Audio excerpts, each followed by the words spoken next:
Welcome to Croatia. Absolutely beautiful day. A misty start, I have to tell you, but it burnt off. And of course now it's the weather that we kind of have come to expect in this wonderful country. Gorgeous time of year to come and visit. And as you can see, the riders setting off this morning in some fine conditions. Should we check out how we got here before we join our coverage live?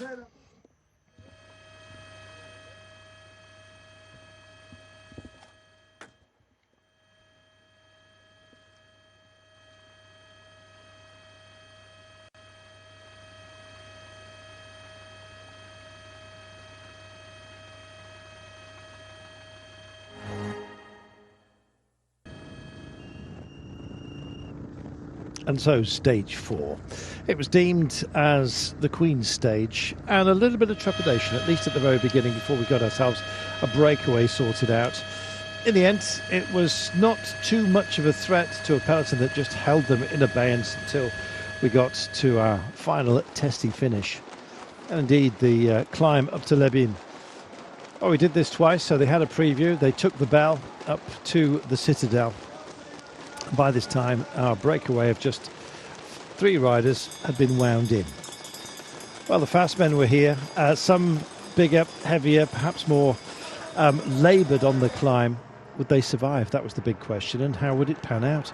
Could we expect a surprise that we'd seen on the day prior with Barasini? Well, in the end, the out-and-out favourite at the beginning of the day was Mate Mohoric, and he kind of lived up to the billing. The man from Bahrain boxed in at this point, in fact down in about wheel 10, as you can possibly see. But that held no fear for him, and with 250 metres to go, he launched his attack.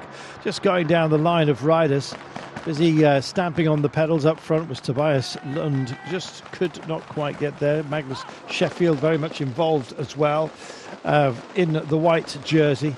And in fact, Alois as well thought about it, then replanted himself and brought it home in the end for 3rd place for him.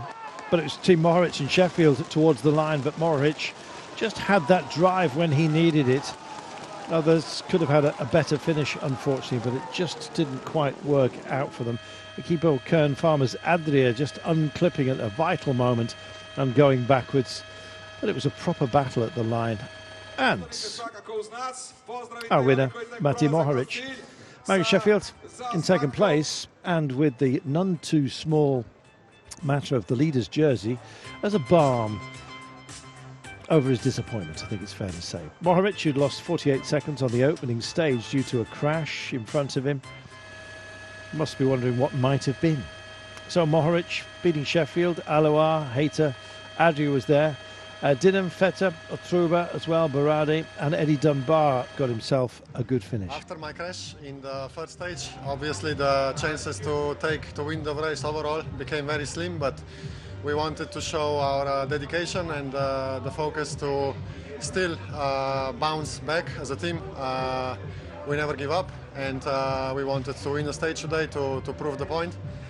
And the team did a perfect effort. They led me out nicely and smoothly to the bottom of the last climb, and then I knew that when I got a gap or an opening space to start my sprint, I just went all in all the way to the line, and it was enough to take the win. So yeah, dedicated to the team Bahrain Victorious today.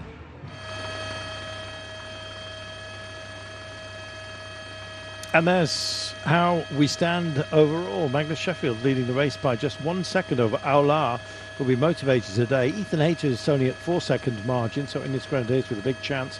Barasini, the surprise winner of stage 3, could well, indeed, because of the sketchy and technical finale today, could be somebody to watch. So watch him, as we have been doing. Let's check out what we're dealing with then. Stage 5 up ahead of us. And our destination today, Ozar. And here it is.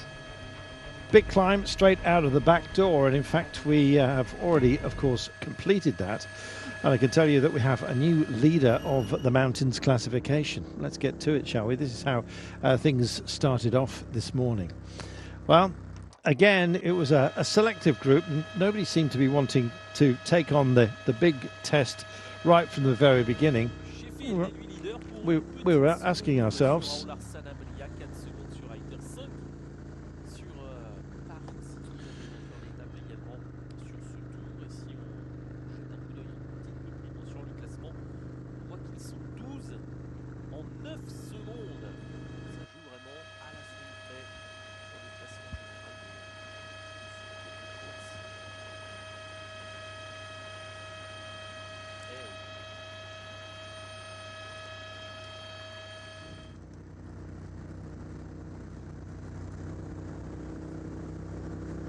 so busy they were at the top. Apologies for our lack of sound momentarily.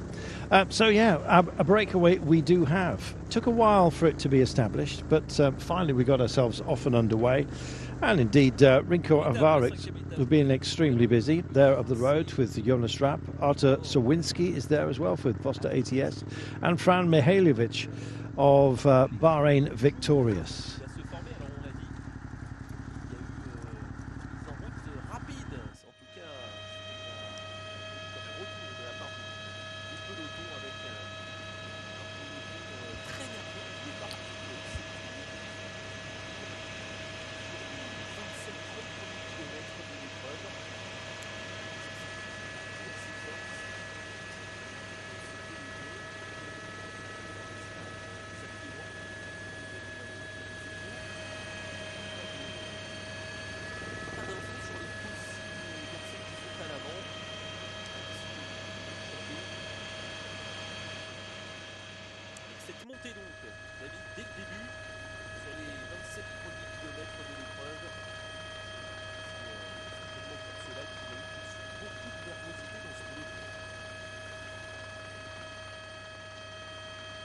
Well, apologies for our sound issues. We're just working on those at the moment for you.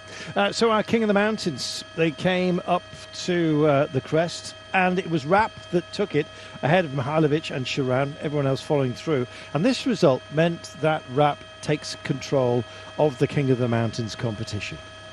So good news for him, and indeed for his team, who have kind of been bounced out of that classification. Well, Rapp making up for Marvin Hammerschmidt, who took it and then lost it yesterday, of course. That jersey transferring to the shoulders of indeed number 94, Abramson, who'd worked very hard to take that all-category test. Abramson on duty for others, I believe. Well, the great and the good are out in this area that's dedicated, of course, to tourism these days, and some spectacular sights there are to see. Having left Krivenica this morning, beautiful sea, almost crystal clear waters, as you've kind of got used to, and indeed just heading inland and ultimately, of course, visiting the shoreline once again. And so it is that we have our modest break, was being held at the margin, still waiting to see. Here's your first intermediate sprint, Mihailovic taking it ahead of Sawinski and Rapp. And so adding to their tally overall and just potentially reducing that gap to you. Two sprints have indeed already been completed, and the second of those, I can tell you, was taken by, once again, Mihailovic.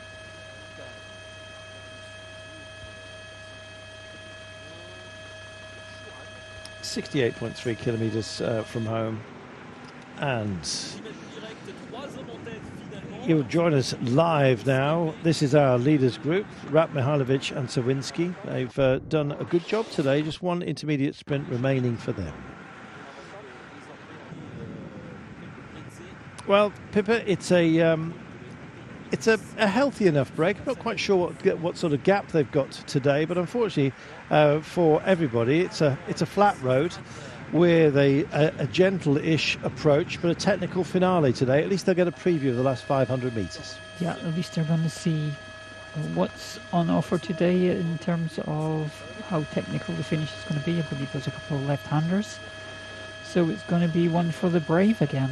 So far, we are up on the fastest schedule. So most of this race has been conducted at a pace slightly faster than the organisers have allowed for.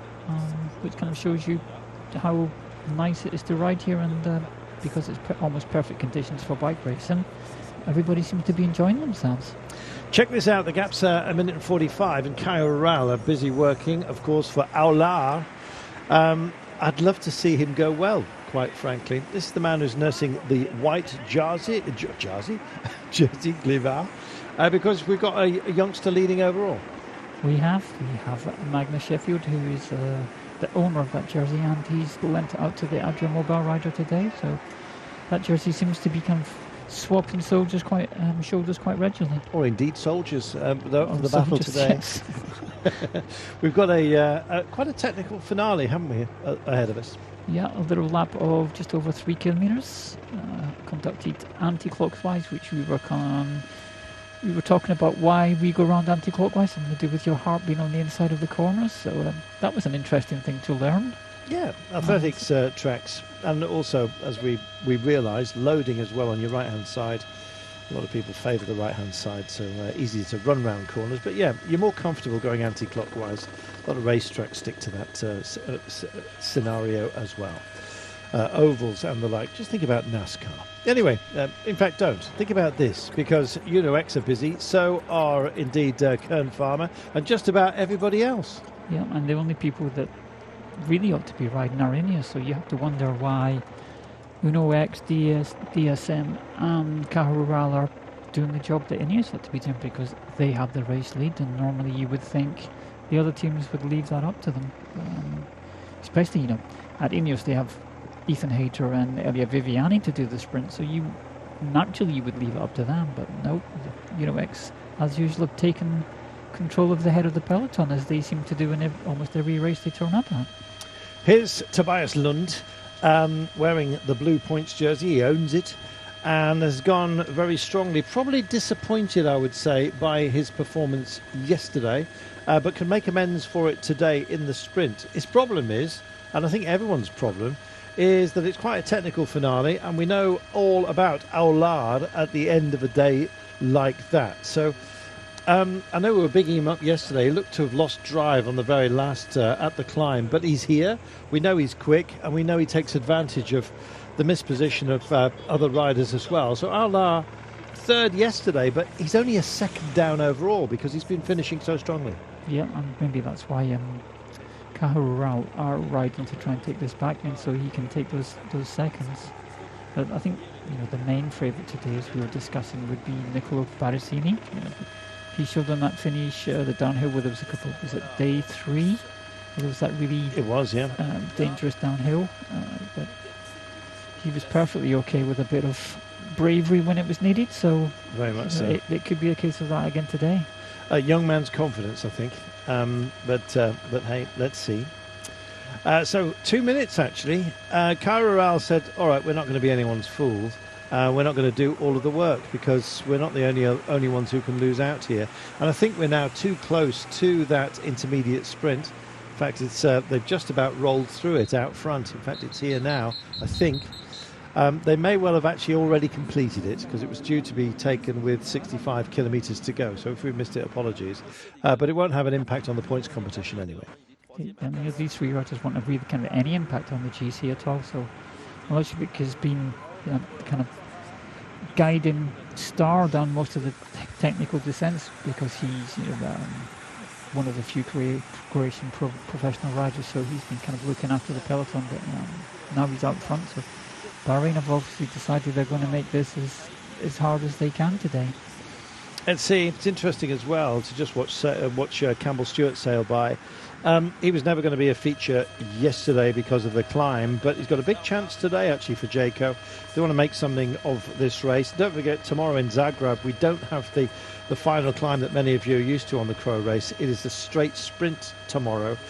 I'm hoping it's because of works in the old town, which wouldn't surprise me. And that we do get it back on another edition because it's quite the finale. Here's UNOX, done a lot of work in this race, haven't had much payback just yet. Alexander Kristoff will be hoping to go strongly today.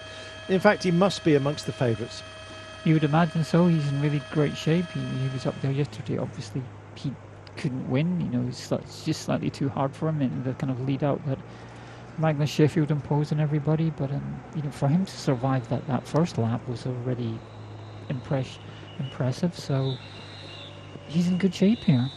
And so are the peloton. Actually, they're really motivated for this. Sorry that we've gone through. I can only apologise. It looks like the organisers have failed to show us that third intermediate sprint. So we can only give you what we can see.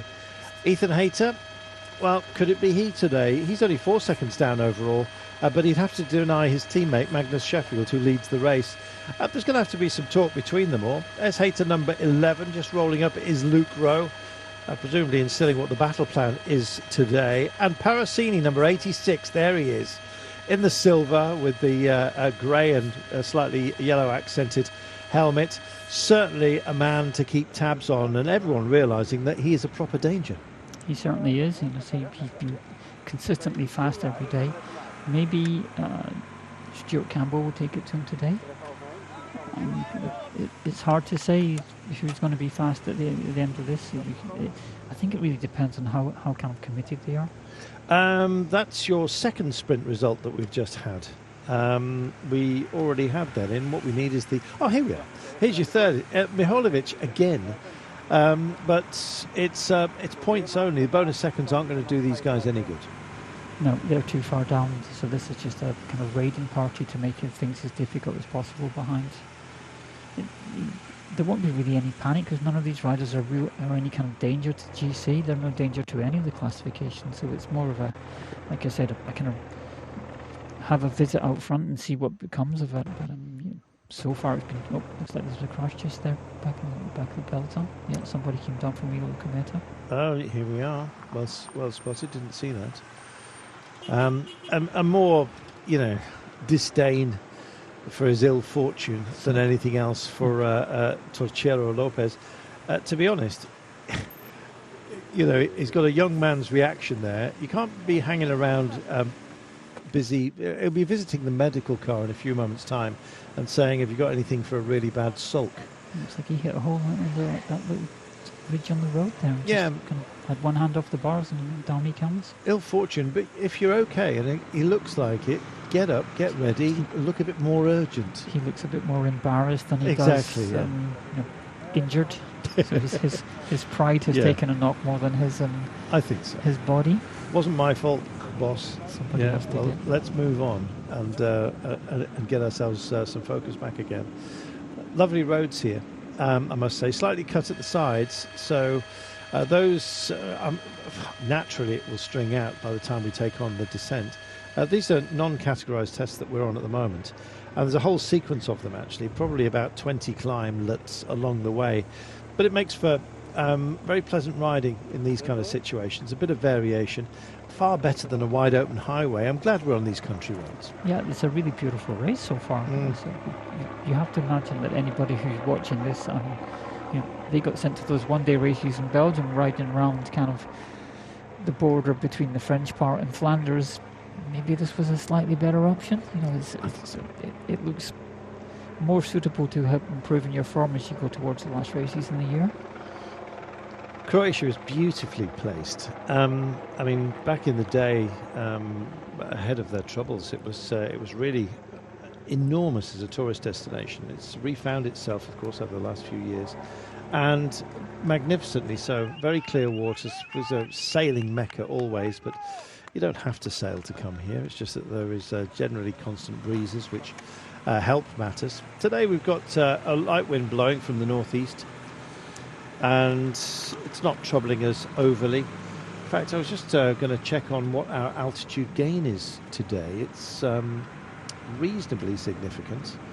Let's get to it in a moment for you. The thing with the altitude gain was that it's all at the start, as we see from That's the graphic right. here. So after that, it's altitude loss. So in the start, you would have been, if you were interested in going in the break, you'd have been on the trainer warming up, and then after that, if you haven't made the break, then you're just going to be kind of hiding until you get to the flat bit. Weather today slightly cooler, 24 degrees, so we lost 2 degrees, but I think we will be blessed with lovely weather throughout this race. 2,500 metres of altitude gain today, so and I think it was 800 metres on the first climb. So you see that leaves an awful lot of climbing still to be had throughout the day. And in fact, now we are in a little tiny sort of saucer. We'll come up over a lip, take another descent, and then we have another climb, another saucer, up the other side of the lip. You get the idea. And in fact, I'll count them for you. 1, 2, 3, 4, 5, 6, 7, 8, 9, 11 climbs we've got. None of which are categorised, but this lovely rolling terrain. Just my favourite kind of riding, to be honest. Yep. Nothing too serious. It would be a nice day out for a Saturday ride. Maybe not at this speed, slightly over 42 kilometres an hour. That may be a bit definitely not testing for the kind of normal rider. It'd certainly be testing for me at my stage in life. And certainly me. Although I do roll down hills nicely, I must admit. Low centre of gravity. So we can see here there's Oscar Olney's riding on the front. So he's definitely the Tour of Croatia to improve his form on his comeback from injury. And even though he's up there on GC, he's willing to work on the front for his teammates. Yep, Tobias Lund, who has been very much part of our thoughts throughout this race, led it, of course, but now the overall lead has passed to Magnus Sheffield. In terms of the GC, we might get some changes today. We could well do. You have to wonder in the team meeting that Ineos would have had, do they go with Ethan Hayter, given that there's going to be 2 sprint stages left? So if they commit to Elia Viviani leading out Ethan Hayter, he can win this race through the bonus seconds, and that would certainly be an option for them. Certainly is. Well, I love the way this race has panned out, quite frankly. And I'm very much looking forward to seeing how we run for home, which is a constant... I'm actually looking here, trying to find my results dossier so I can just update you. I'll tell you what, I'm gonna re-find it. I've just done it now. So overall, just a quick look at Eddie Dunbar, who is again somebody that you need to take a very close look at.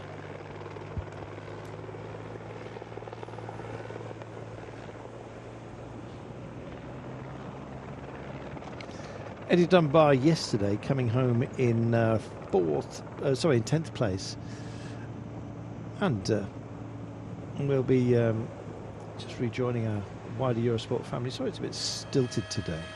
It's not as smooth as we would normally hope. We've had our problems. So let's have a look. Magnus Sheffield leads this race by a solitary second from Aular. We have Ethan Hayter, who is 4 seconds down, teammate of Magnus Sheffield. Parasini, who's the big threat today, I think. And I think in a certain regard, it's probably lucky that for other teams that the breakaway has been hoovering up with the bonus seconds in the intermediates, of which there are 9 bonus seconds available. You then have a huge raft of riders, including Eddie Dunbar, the Irishman from Jayco, on 8 seconds down. So it's very, very tight out there. Matt Dillon from DSM, who we've already said is likely to be on duty for potentially others. Let's see. We have Barade. We have from Equipo Kern Pharma. From Yolo Kometa we have Feta. Galvar from Adri Mobile. Eddie Dunbar as well. And then Otruba from AT&T, Thailand from UXT, as well as Alexander Kristoff, who's 9 seconds. Which means that if Alexander Kristoff wins today, he's going to vault up the rankings with another sprint tomorrow. Kristoff could be a raider. He could. So are they going to? Is everybody going to base their sprint on what Alexander Kristoff does? Is he's kind of the furthest back? I would imagine not.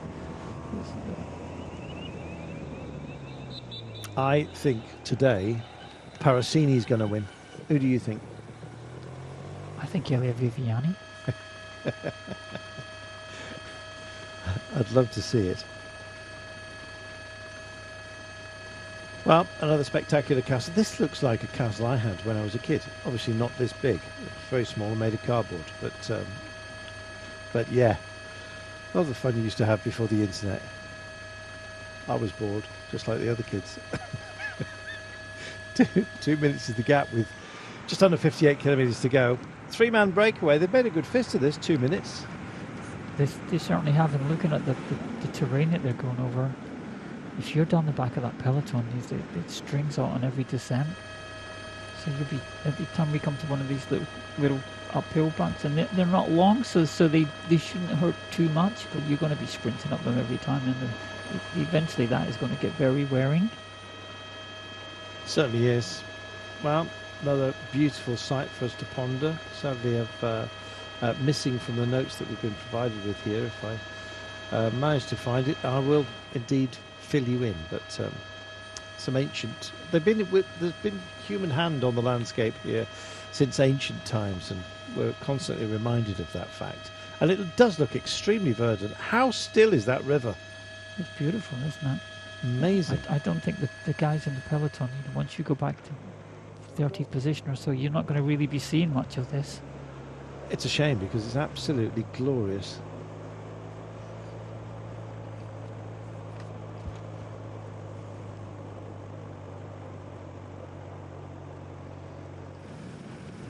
Well, there's proof positive. We've got a helicopter here, just playing with us just for the time being. Camera just dwelling now upon our breakaway. It's a wearing terrain more than anything else if you're trying to take it at pace and maintain a gap. They've done a good job though at 2 minutes. I'm not sure I believe a 2 minute margin now though. No, I don't imagine this is going to go very far. I'm looking at how Milojevic is knocking lumps out the other two. I can see this falling apart just by natural selection, because he's obviously at World Tour level much stronger than these two Conti riders. Well, there we are with their gaps on the overall, so of no consequence. But I guess dwelling on the chase, you can see how committed it is for Alexander Kristoff, who would like this to be quite a tough day. So if they can make these small climbs as punishing as possible on the other fast men, I think that's part of the battle plan for UNOX. Yeah, you'd imagine so. So they seem quite far down on GC when you look at just the results, but because it's so close, and Alexander Kristoff, who sits fairly well back when you look at it, so he's back in about 10th, 12th position, but he's only at 9 seconds, so he can still take the race lead. It'd probably be in their interest to fire off a couple of riders as they get closer to the finish, just to make things a little bit more interesting, and they don't have to do most of the work. But other teams might have a say in that. I think there's a certain sense, isn't there, that if you're on the front doing much of the chasing, you can make life hard for those in the pack, but there's some hiding room. It's actually far better, I think, to pose a threat with a fast man who's going to be sacrificial for your team, who operates as a threat to everybody else, and they're actually forced to chase on. So let's see who's got the strength, because it's deep into the season as well, isn't it? There's a lot of fatigue out there. And when you look at the graphic, so the profile that we've been given, this is meant to be flat. So obviously they've just kind of averaged it up, because if you look at the size of the gear the riders are using here, this is a little ring and a big sprocket. It's absolutely right. I mean, I think when they did the altimetry, they had to account for a very big climb at the beginning of the day. If they'd taken that out and then done the altimetry for the rest of the stage, we'd be looking at it thinking, this is a nightmare. But we worked it out mathematically. 800 metres of altitude gain on the first climb, which is a big one, category 1. In fact, we've got a new king of the mountains man who's in the break, Rap. But all the rest of it, that still left about 1,800 metres of climbing cramped into the rest of the day. Yeah, and it's all little cakers of going up 10, 20 metres at a time. And then on the downhill, it's slightly technical. It turns in it lines out again. And then you're back to, if you're kind of down the back, thinking you can have a sleep or a little bit of relaxing time, then you're sprinting on these bits. And here we see the kind of perfect example of that. It lines out again on the downhill. The riders at the front press on a little bit to get a bit of speed up for the next uphill, and down the back, they'll be scrabbling again. Equipo Code Farmer looked lively. I'm wondering if this is for Roger Adria. They've lost 2 of their number. Pierre went home yesterday. They've lost Galvin as well. So there was a bit more of an attrition, wasn't there, yesterday? We lost 5 riders. Yeah, we managed to lose 5 riders, so we're down to 105. So I think from the start we've lost about 11 riders. So not too bad, considering that it's not exactly easy terrain most days. and the speed's been slightly higher than the fastest schedules, so kind of shows that it's nice conditions. Oh, here we are. You're looking at the front of the peloton at the moment. It says minute and 43. So I think they've eased up just a little bit. They've probably dropped into catching mode. But our breakaway is a half decent one, I have to say. Of our breaks, these look like the most believable so far. I'm not quite sure whether I'm over-egging the pudding here, but you know, these. I guess having Miholjevic up front adds a certain amount of credence to this group as well. You know, he's no slouch for Bahrain. He's a good time trialist, as we've mentioned of him before. Looks like there's been a bit of a kerfuffle at the back here. Well, feet out. Nobody wants to invoke the chase too much when it comes to the climb, so they're concertinaing up, and you're getting those touches of wheels, aren't you? Yeah, and at the back there, scrabbling for position every uphill. You can just see with the body language how stressed it is at the back. It certainly is. So our break with Mihaljevic, Croatian, in fact, national time trial champion on 2 occasions, and is Croatian national time trial champion. So he wants to get up front, and that's a proper danger for everybody, because the main characteristic of being a time trialist, and he's only 21, he's only just turned 21 as well in August. So as a 20-year-old, he won the national time trial championships, and not only that, he won it back-to-back. He's no slouch, and he's up the road, and he is making us talk about him. And he's a proper danger if he just kicks on. Nobody quite knows what power he's got. No, but looking at how he's riding, I think that his 2 companions know exactly how strong he is. He seems to be doing all the uphills. Yeah. And because he knows where he is, you know, it's like he knows these roads better than the other 2. He seems to be doing a lot of the downhills as well, and taking a couple of lengths out of his friends over the moment. And he's definitely the strongest of those 3 by far. Indeed. Well, let's see how he finishes the job. Just looking in at Mate Mohoric. Started off as race favourite, and then on day 1 gets caught behind a crash, and it all fell to pieces for him right there and then. Big kick on from Cairo Rao. This is nice. It's Heine Mikhail is going for it, and in fact one of his teammates, I beg your pardon, but it's all ultimately for Aulus Aulard, and I am very much looking forward to seeing how he goes, as you've probably heard constantly throughout this race. I'm very pleased that I was bigging him up right from the start, and he's only a second down. Yeah, he is definitely your favourite here. I have to say that. Even though occasionally I've been calling him Alois, so apologies. It's Aula. Yeah, my excitement gets the better of me on occasion. So watch out for the bright yellow jersey, slightly bleached out from that picture from the helicopter, but you get the idea. And Cairo Rao know that if they can make this race tough, Aula yesterday, even on the climb, don't forget he's a sprinter, was 3rd. He looked out of resources yesterday, but he was in elevated company. He was the quickest man, if you like, in yesterday. Of the quick men, he was the best. You had Mohoric and Sheffield ahead of him. Now, I know Mohoric is quick in a sprint situation, but Aular, I think, is quicker. And he's a purer sprinter. So let's see. So what you were saying, he was the climbiest sprinter that was there. That's the words I was looking for. Thank you. I think the advantage he had over the other sprinters was that he's slightly smaller, so he's not quite as heavy. And when you're fighting gravity uphill, that tends to help. Definitely. Let's see how he goes today, shall we? This is them setting their stall out. Interesting that UNOX are doing a job. This is for Alexander Christoph. Of course, Team DSM are doing a job. This is for Tobias Lund, who's extremely well placed as well, and Pavel Bittner. In fact, Tobias Lund yesterday lost a bit of ground, didn't he? Let's have a look. Where is he, Anderson, overall for DSM? Matt Dinham is the best placed of DSM in the general classification, and in fact, yeah, he did lose a significant amount of ground. In fact, he was he found himself in more than a little bit of trouble.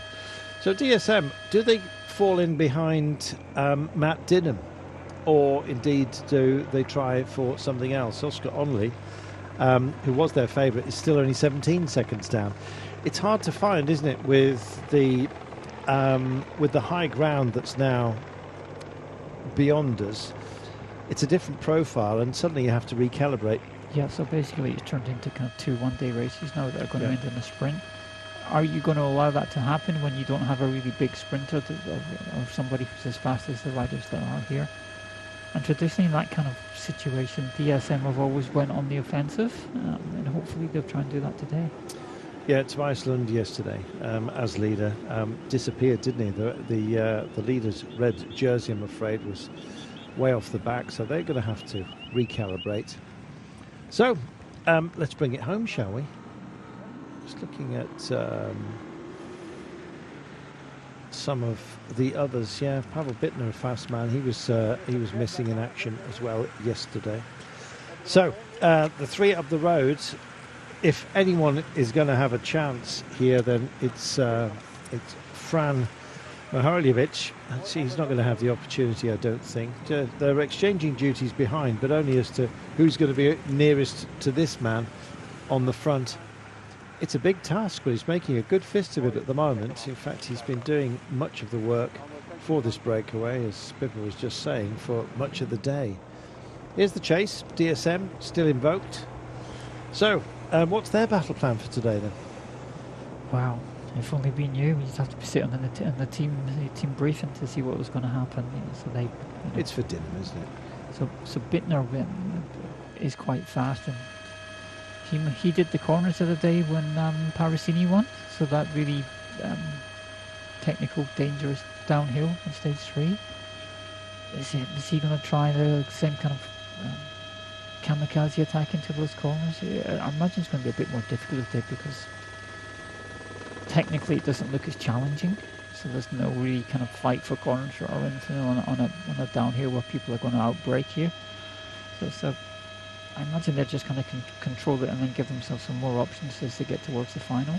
What's got on is that was their GC man. He wouldn't be doing this much work if it was only for him today. Matt Dinham, no sprint on him to speak of at all.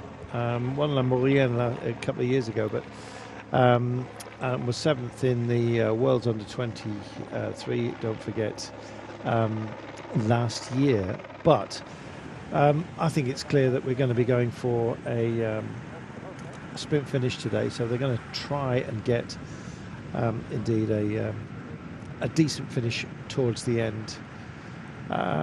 Points classification, Tobias Lund still leads that, so it might well be that they're just jersey hunting. Let's see. Yeah, they admit. Could it be a points jersey that they're looking for with Tobias Lund? It could be, so he's in charge of that for the moment.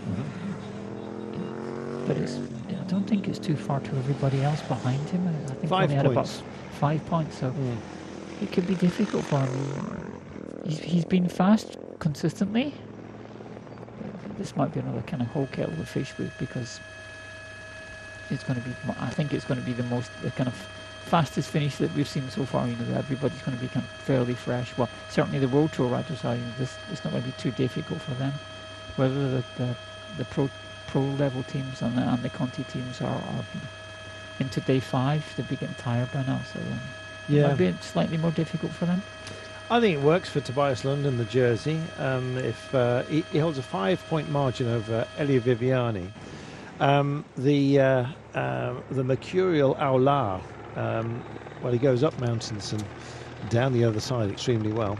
If you are looking for up and down, it's Mercurial. But yeah, brilliant in the sprint. In fact, it's been more than that. It's been an all-terrain vehicle. He's only 9 points behind in that jersey competition. Parasini, who of course famously won stage 3, he sits at 37 points, so he's 13 points down. Alexander Kristov, not that too far away either. And here he is, number 97. No distinct jersey upon his back at the moment, but in the points competition he'd do himself all kinds of favours if he was to come through at the end. There's 25 available to the winner, don't forget. So Matej Mohoric, who won yesterday, vaults up to 36 points. And again, if Mohoric can't win the race, he'd like to win another sprint and indeed add to his points tally. There's a lot of riders who'll pretty much say the same thing. So there's still quite a bit up for grabs, even though it's very tight in the general classification as well. And that's going to have its own factor, I think, on a few of those who are up front. Overall, in the general classification, the real battleground is going to sit between Aular, Hayter, and Nico Parsini, I believe.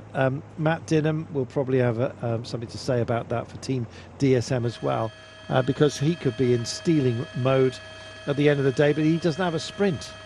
I think the only classification that isn't up for grabs is the mountains one, so we've seen that kind of tied up today with Rap. But everybody else is still quite close, and there's no kind of real decisions going to be made until probably tomorrow. Well, that's great. That's what you want with a short stage race. They are determined. Now, every time we look at the chase, we're sort of very impressed by the cadence that they're invoking. But the gap has stayed pretty much the same. Has it tumbled? No time gap being displayed at the moment. It was kind of locked at 1 3/4 minutes, wasn't it? I've got a feeling we'll be down around about the minute mark next time we see it.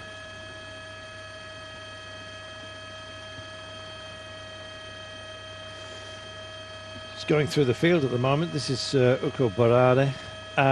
Roger Adria has been a little bit lively in this race. That's Igor Arieta there. They are depleted, Equipo Kern Farmer, after losing Garcia and indeed Galvin, which has hobbled them just a little bit.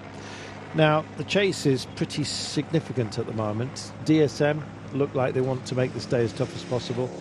X, of course, want to do the same for Alexander Krysov.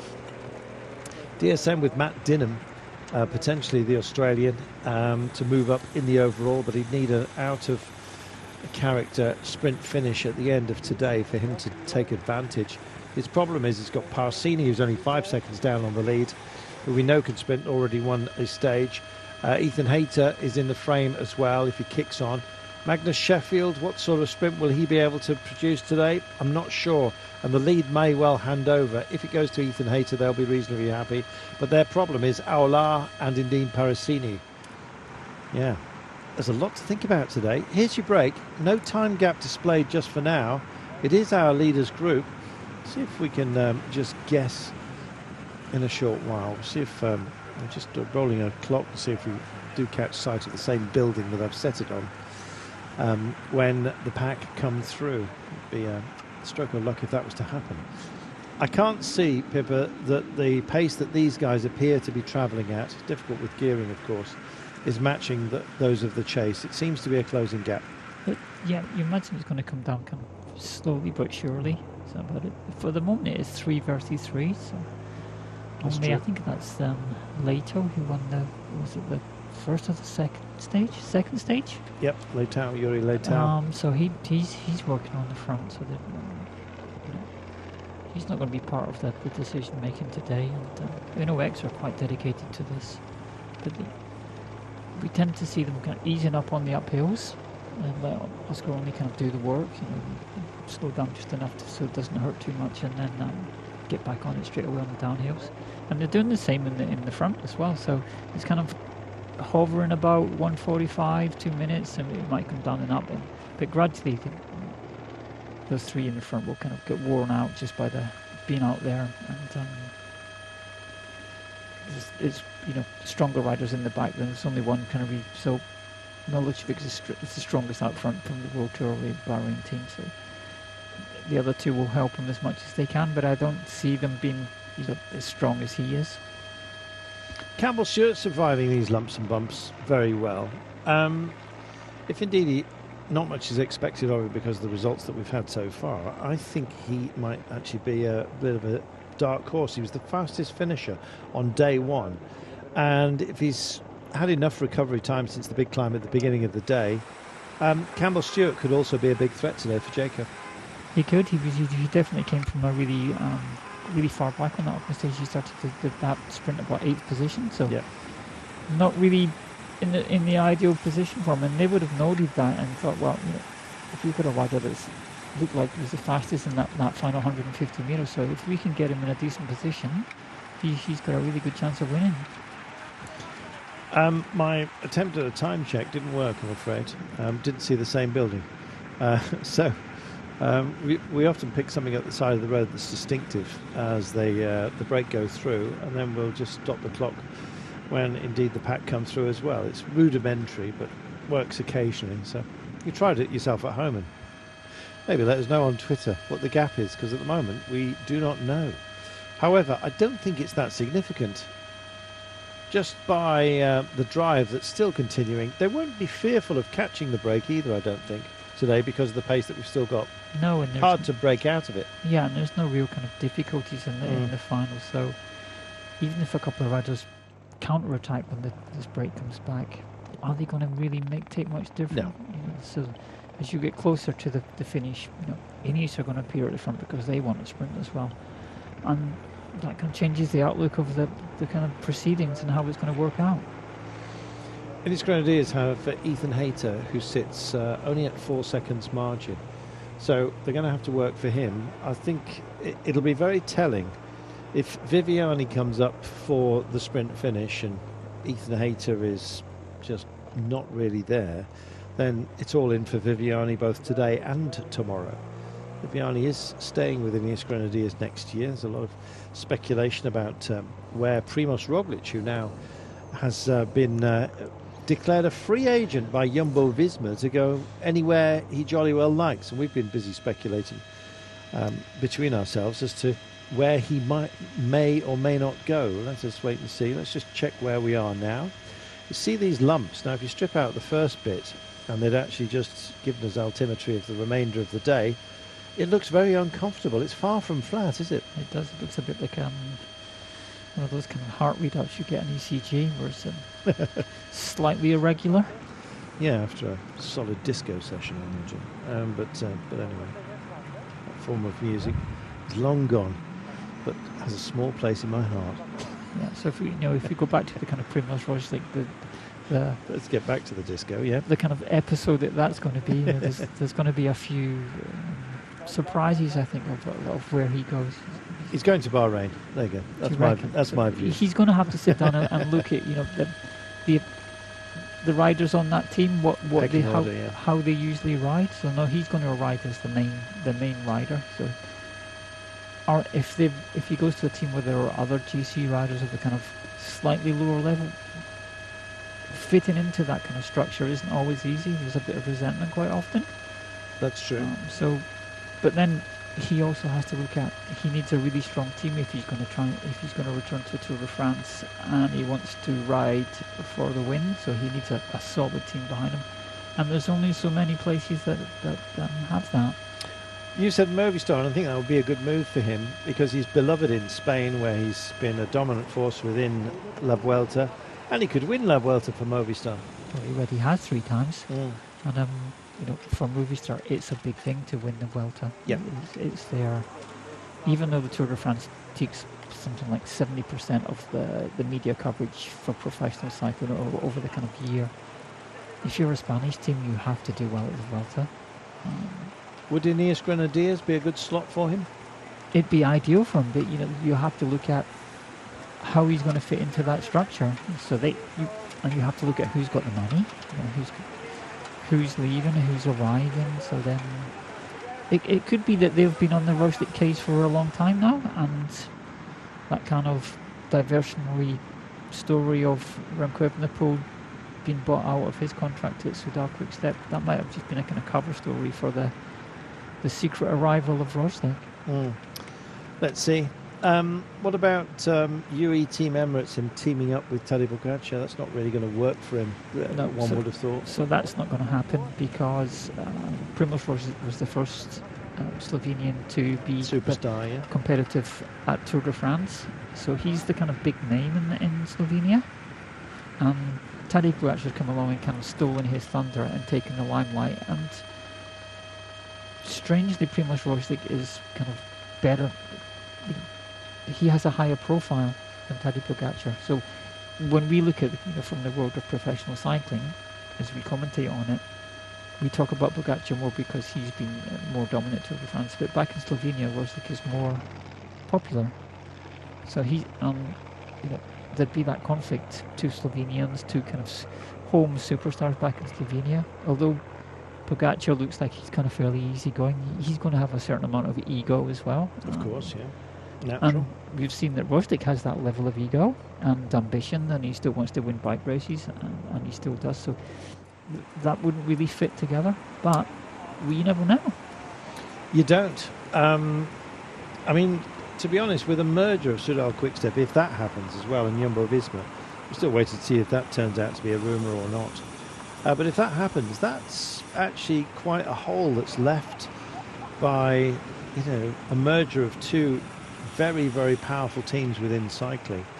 They can't employ everybody either within that roster, and I think the lack of certainty is hampering other teams at the moment from offering up their contracts that one would have expected them to automatically give.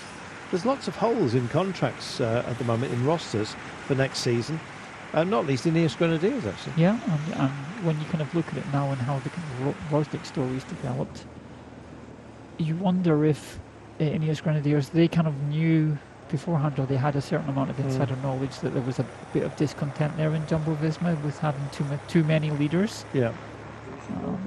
Which is kind of strange, because we say that about Ineos. They go to races and they've got 3 designated leaders in the team, which never really works. We saw at the Vuelta how that worked with Roglic. I think you go, and then Sepp Kuss suddenly steps up to that level of winning Grand Tours. It causes a whole lot of drama back in the race, in the team briefings. It's who are we riding for, and it's almost for the domestics as well, and the kind of helpers. It adds a level of kind of political infighting that nobody wants. So if Roglic arrives at Ineos, he's obviously the number one rider, and then everybody else has to take a step back. So that's Carlos Rodriguez, who they've re-signed to stop him going to Movistar. How definite is his contract? Does he then go to Movistar? So it's a really interesting time. I just wonder. Primož Roglic he's 33 now. Be 34 in about 4 weeks' time. You'd be talking about 3-year contracts, I imagine, because he's going to want a little bit of longevity out there and a time to settle in and then really go for it. When's his time going to run out? Well, if you look at Geraint Thomas, who finished third at Tour de France when he was 37, you can't say that 34 is too old nowadays. So you're saying Ineos Grenadiers won't be afraid of that? No, I don't think so. They need an instant winner arriving, and Roglic wins between 10 and 15 races a year. So it's quite surprising that Jumbo are willing to let that rider go, because then they come up against him in the races where they'll be. And sometimes teams, they'd rather keep a rider, a discontented rider that they don't have to ride against. But now with makes sense. Primož Roglic leaving, he becomes then a competitor for them. We're still waiting to find what the gap is. It's not been declared just yet. I keep stopping my stopwatch, hoping to find a distinctive building that they can sail by. Here, let's do it on this wooden thing. So we're rolling now. And we're back on these small roads again, where it's up and down. So they had a brief respite for everybody on those kind of main roads. Yeah. And now we're back on these almost single track roads. It's up and down. I'm going to do it on this. I'm going to do it on that little crest. That's probably a little bit easier. So I've restarted. It certainly looks like it's a bit closer just from the way the peloton came on there. It's not been that long since the 3 riders in front went round there. So maybe it's coming down nearer to the minute mark. I've got a feeling we're around about 50 odd seconds. Let's see when they get to the top of this crest. So we now have at least something definitive. Probably should have stopped it on that brown wooden building they're about to pass. It'll pop in on the right hand side of your screen. Oh, come on, do me a favour. If he needs this, it's not going to happen, is it? This looks more. Is this a more likely crest? Right, people with flags. Remember that. Just stop my watch now. These are the travails we have. And we're trying to keep you in touch with what's happening. Right, I'm waiting for them to pass by the wall with the flags on it, and then we'll get a gap for you. Mati Mohoric lived up to the billing yesterday. That was a perfect day for him. Out and out pace wise today, he could possibly be in the mix, but if Viviani's there, if indeed Christoph has made it, and I expect him to be so, and Parasini with his fantastic blast through a technical finale, he'll go well. Campbell Stewart, if he can find a straight line through, he's not been at his absolute best when it comes to positioning, but it could indeed work for them. Now, they're about to pass the people with the flags on the wall, because this is coming up to the minute mark, right? Oh, we're still not there. Or maybe we've passed it, I don't know. These are the difficulties we have. Passing by a tree called a Rousse, incidentally. Oh, look, yeah, we've got a gap. Just exactly what I needed, and you at home. The gap is 1 minute and 12 seconds. There we go, we're saved, everybody. We are saved. We know what the gap is. I think probably in the peloton, they don't even know what the gap is. You know, so probably. When you look at this and they're doing it on GPS, because it's switchbacks, you know, the GPS will be all over the place at certain points in this road. Yeah, indeed. Oh dear. So much at stake. Well, I can tell you from a little bit of inside knowledge that Bahrain Victorious is not the destination for Roglic. I've just had a kickback from somebody very closely attached to the team. I'm not quite sure whether I'm allowed to quote him or not. I'd be very surprised if he went to Bahrain, just with looking at the effective that's going to have to back him up, you know, in terms of who is going to be his trusted lieutenants. So now they've lost Mikel Landa, who could have fitted that role. Yeah.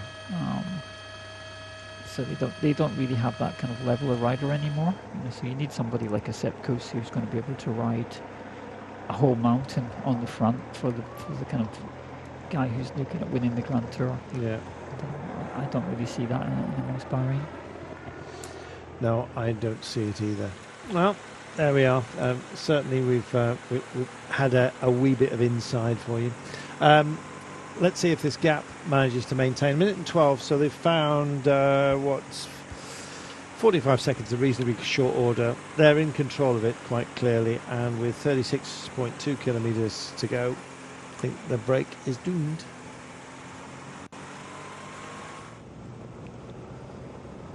So, you can see the way we're approaching this. This looks like a run down to Matlock. There you go.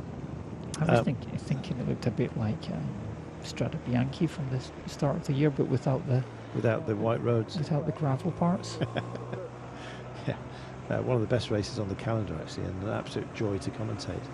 Although very cold on occasion, particularly in the if you're in the shadow area of the Palio Square in Siena. Just one of the best places to have a finale to a bike race. If you'd like to hear more about that, don't forget that my book Sticky Bottle tells you all about all the races that you should put on your bucket list. Some of those that maybe not on your radar, and with anecdotes therein. And I'm on the road next week. I'm playing Birmingham and Wolverhampton, so I look forward to meeting you all and having a giggle. It's a strange old life. Here we go then. Let's roll another clock on the pennant man at the bottom of the. Oh, we're doing it. Well, we've got double clocks rolling at the moment. So our gap, I think, is possibly closing. Yeah, I think we can reliably choose that spot because there may be a slight visit to the tarmac on that kind of gravel-strewn corner. Let's hope not, but yeah, a bit of a shilly-shally, as the great Bill McLaren used to say. We're invoking all the Scottish greats today. We haven't mentioned Brian Smith yet. Well, privately we have. It was all good, Brian, don't worry. So, still stamping on the pedals. Here they come down to our mystery corner, and they'll be taking this turn. So, yeah, our gap is down to around about the minute mark, 55 seconds. 55 seconds. Yeah. Gosh. they're going hell for leather. So who's your pick for today? I'm going to go with Campbell Stewart. I reckon they're going to sort themselves out. He was the fastest from that first day. And yeah, they need to get their house in order and sort themselves out. Q365, we know they're working for Parasini. And I think he's going to go crazy today. He was so brave in that run to Opataya. And with the technicality that we've got at the end of today, Pippa, there's no reason why he shouldn't shine. Nope, so he's young enough and fresh enough to still be up for that kind of thing. Just going to welcome back our wider Eurosport and indeed Discovery family.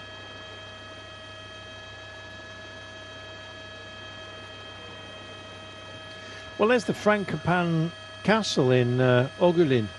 Frankopan, of course, sounds a bit like frangipan, which is sort of crumbly pastry, usually almond flavour. And maybe that's what they dish up here, the good Lord and his lady. Who knows? Gaps now around 55 seconds for those of you who've been away, and our breakaway looks doomed to evoke another great Scot. Private Fraser. I was trying to remember who that was. I'd forgotten Dad's Army. It's a long time ago. 33.5 kilometres from home. It looks like they're already having the chit-chat here. Look, I'm trying to do my best, but I just can't offer you anything more. Miholjevic is still doing a fine job. DSM have done a lot today. Yeah, this is Oscar Only, so all these little uphills he's on the front. I think this is Simon Dalby, who's been put back there for Uno X. He can dissipate for a bit. And then we've got Leitao, our winner from day one, or day two. No, day two. So some strong riders on the front. And eventually they might be able to see them. You know, once the road comes straight into Arabic, those roads that we've been on, those kind of back roads up and down, in and out, almost impossible to see where you are or even know where you are. We're back onto the main roads. You might be able to see them in the distance on a couple of these longer straights. I think so. Look at the bumplets that remain, about 6. And there's a particularly sort of spiky one just before we get to more even terrain on our run-in. We better talk about our finish because it's actually quite complex. The last, what have we got? Well, we know it's flat. Yes, we do. And we passed our finish line on 2 occasions. And in fact, the first passage of the line comes with 18 kilometres to go. So it's a 17.5 kilometre loop. So as you can probably guess, we complete the last 500 metres only of the circuit. So you will see the nasty turn at 500 that they're going to have to take, but in the opposite direction. And then, of course, will be the remainder of those 500 metres will be a truism, a replication of the finish to come. So you'll see a turn at 300 metres and a little bend in the road towards the right with at the actual finish line itself. That's when they'll take the bell, and then they'll do that full lap of about 17.5 kilometres. So we're not that far away from the circuit, and everyone wants a good look. Nope, so they're going to pull it back just to, like pro bike riders usually do, just in time for the really important part where you have to turn on 100% focus. And that may seem a strange thing to say. So for certain riders, they're kind of going along almost sleeping in the middle of the peloton. So you have a certain amount of attention that you need to not be involved in a crash, but you can kind of relax it just a little tiny bit before you have to kind of really commit 100% to those fucking final 30-40 minutes. Sheffield, Tobias Lund is the man in the points jersey. He's in the blue. Abramson, King of the Mountains today, but he's lost that to Rapp, who's up the road, took Category 1 climb. And our young rider there as well for you. So, yeah, as we head into town, the young riders classification, the wearer is Gal Glyvard of Adri Mobile. It's actually owned by Magnus Sheffield, who's a young man who leads this race, but only by a second ahead of Alois. Aular. Get there in the end. There's somebody very much keeping tabs on me in that regard. Break has just stretched a little bit to 1 minute and 3 with 30 kilometres to go. So they've actually made a good fist of it, but I've got a feeling it's a little bit less than that. The clock seems to be constantly adjusting itself just now. But nonetheless, it's a run for home, and that clock is bouncing all over the place. I think it's about 50 seconds. Yeah, we'll find out. As you say, once the road straightens out just a little bit, they're going to be in sight, aren't they? Oh, hello. See you, fellas. You're not helping me at all. This is what Fran Miholjevic had in mind. 30 kilometres ago, if he can get to the circuit, he's got a chance. No, I think he's got a chance of just wearing himself out on this kind of circuit. But you honestly. know, you have to say that they're committed to making this as hard as possible. Yep. So Bahrain, from being a team that was going to control this race with Mati Mohoric as the main favourite, suddenly turned into the disruptors of the day. It's nice. I like it. Mati Mohoric, once that indeed prize was extinguished on the opening day with that 48-second deficit that he suffered after being caught out by a crash. It wasn't his fault, but it came at 6 kilometres to go on day one, so there was no chance of him being given the time back. And despite coming here as absolute out-and-out race favourite, he was hobbled too much. He did win yesterday, so he's rebuilding his claim, but he's going to run out of stages, I'm afraid, to make amends, and there's no big climbs either for him to make a difference, or real rolling terrain. I know we've had a few lumps and bumps today, but it would be a miracle if he managed to come through. Miracles occasionally happen, but let us see. We'll be cheering him on, as will indeed the lovely Ashley House, who's embedded within that team, Bahrain Victorious, and it's a great team, but just had some terrible fortune. And there's that gap. 57 seconds is your margin. 51, you see the clock can't decide. I think it's less than that. I think it's about 40 seconds. The clock's heading down that way. Surely they can't be catching in that regard unless everyone's sat up. So I don't think you should be trusting the clock. It might be measured to these guys, but somebody has left the party. And at the moment, Fran Miholjevic has gone. He has. He's 150 metres in front there, and I don't see these two catching him. So, as we would say, the whole thing's went to pot, so Milošević, the kind of drive, the main drive of that little escape, has decided to leave his companions to their fate, and gradually he's going to get worn out in the front because he's now alone where he had a little bit of rest before. A gap opening up here, about 6 or 7 bike lengths, and I think Christoph is in the front group, but mind you, I'm saying that, and I think they're assembling fully. Now, who's bridged over as well from Ineos Grenadiers? If that's it, is it good policing work by him? And check this out. This is alarm bells going off. Shuri Leitao is busy working here. He's the man from CRO who won stage 2, don't forget. Aular that day, the Venezuelan champion, is finished in 10th place. Now, they will be ruining that because he's only a second down, Aular, overall. Had he got up for the sprint himself, and he was capable of doing it, it may well have been that he was leading this race now. Just out front of this duo, I don't know why we're dwelling on them too much, especially as there's a Croatian TT champion up the road. Do you think they'd be very keen on showing us the pictures of him? Yeah, so the 150 metres from about a minute ago has turned into 300 metres, and you could see the look on they're done Jonas for. Rapp's face that, oh dear, I've been left behind. Indeed. Well, let's see what these guys have got to offer.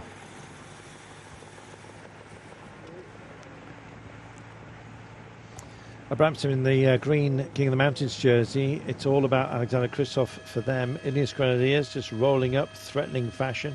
I just want somebody to throw a stone in that water. It looks amazing. I think you want to do that. It was the World Champions of stone skimming not long ago. Oh, I'd have been in there. 39 seconds is your gap. 36 That clock is extraordinarily untrustworthy. Our rudiment, see what I mean? 28. Unless he's got a rocket up his backside, this is not a clock to be trusted. It's going the wrong way, I'm afraid. 18 seconds. Don't trust the clock. He leads by more than that, for goodness sake, doesn't he? He does. I was just thinking it's not that much. We don't see which way the river's flowing, but it's not that much downhill because there's no kind of real movement in the water. So this is one of those slight downhills where it's draggy if you're on your own. Don't say rocket on his back, by the way, so apologies. Meanwhile, the chase here is being invoked by Q365, so and this is for Parsini. Yeah, so we've got Bagliatis being committed to the front from Q36.5, then Leto, Dalby and Oscar only, so 4 riders now on the front. Let's see. Well, let's see if our rocket-powered friend is indeed going to bring it home out front. I want to believe that gap, but I just can't because the clock's just bouncing all over the place, so I can't trust it. It's a real shame. I'd love him to get home. Meanwhile, Kaya Rural are determined to stop him doing so. This is a proper chase now. Love it. Yeah, you have to say that to take back a World Tour rider on his own and fully committed isn't an easy task. This will go on for at least 10 kilometres before they kind of start to make inroads on Milosevic on his own.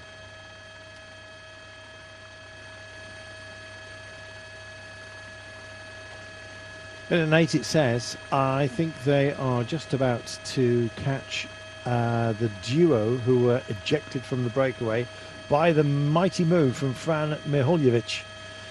He's gone off, it says 860 metres. Still don't know whether to trust that, and indeed at this pace, how quickly is that cancelled out? We're going to have 17.5 kilometres of final lap, and this man's going to hit the circuit first, and he'll be there in about 7 kilometres time. It looks like he's just tying up a bit, and I'm not surprised. Yeah, so it's tiny little bit of uphill, and he's having to get out of the saddle, so he's going to get tired in his one. He obviously wanted to, felt he was much stronger than the other two, but this will be fatal for him, even though he's committed to it.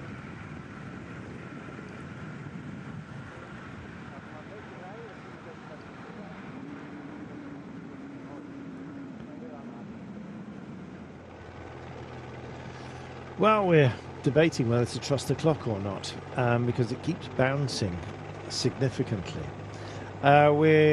If we haven't already, because it may well be that while we've been dwelling on Fran Mihaljevic, who is Mihaljevic, I beg your pardon, who's up the road, Croatian time trial champion, he's doing a fantastic job. They haven't quite been caught. That's the remnants of the breakaway. 2 ejected from it as Mihaljevic has gone off and up the road. And a very old rail track there. There's a pall of sadness over those sort of things. Anyway, yeah, he's gone. He is clear, but we don't know the margin because we don't trust the clock. It's been solid at 1:08 for quite some time, so if he has kicked on, I can't see him matching the sort of pace and determination that is being shown just behind. No, there's a little uphill bit was coming there and he's on it now, so this is going to hurt when you're on your own. Very much so. He's got no hiding place, no respite. He's asking what the break is. It's been given to him verbally. No cue cards here for him. Indeed, chalkboard, it seems, to help him out in that regard.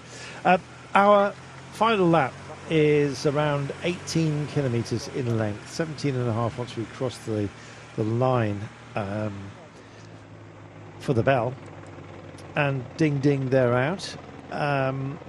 2 from our break, finally absorbed. This is Jonas Rapp from Rinko Avariks, who's now taken over the King of the Mountains jersey competition. He's in the darker green here.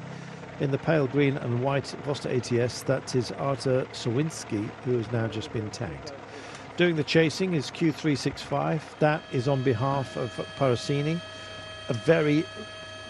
He just came down the descent into Opataya brilliantly so. It's a very technical finale. taken a lot of time to work out exactly his attack points. I'm sure they've done it again today because it's a technical finish, and they're going to get a preview of the last 500 meters. So we come in to join the circuit with 500, what will be ultimately 500 meters to go. They'll take a right-hander, which will be a left-hander on the circuit. So they take a right-hander to go onto the circuit and join it. They will then see the twists and turns, a couple of 90-degree turns on the approach from 500 meters to the line. And that will be useful information. How strong they are at the end of the day is anybody's guess, especially the likes of Campbell Stewart, who didn't climb well yesterday, but is certainly fast enough, and it looks like the Jayco team have all kinds of ambitions for him. I think also for Eddie Dunbar, potentially, if he gets up for a decent finish, but in a sprint it's not likely to be him. Campbell Stewart, I think a stage win for Team Jayco Alula would be a great result. Let's see if indeed they can muster it. And what this man can do, he's nearly just at this little crest, rather unkind that he's not a categorized climb, and then he'll come in and cross the start-finish line for the first time. At least he gets a downhill run to the circuit. He does, so that's that same crest, the last significant little climb that's marked on the profile. So that would have hurt him and the guys in the peloton. You could see the amount of kind of bunching up there was there from the riders who've been on the front and kind of pulling along, and everybody else coasting along in their slipstream. It's hard to measure, really, the cadence from the cadence, the power and indeed the pace of the man up front, because he is a time trialist. I didn't notice which gearing he was using, but he kind of looked like he's got a more souplesse about him, and he was really pushing on. There's some, this is Mashashik just coming up to disturb the chase, try and knock that back. So Bahrain victorious, making a nuisance themselves. I like to see that. Yeah, he's giving up, trying to give them the evil so that they would stop. But I think that UNOX are fairly well committed to this. Well, 54, then 48 seconds. It seems like guesswork on the twists and turns here. Let's see. And there hasn't, so far, there haven't been the most competitive rider during the race. So. No, maybe we'll get an overall one at the end of it. Here's Luke Platt just doing his job, the Australian champion, with his golden shoulders, just bringing up Ethan Hayter. Good finish for Ethan Hayter today. Yes, I imagine so.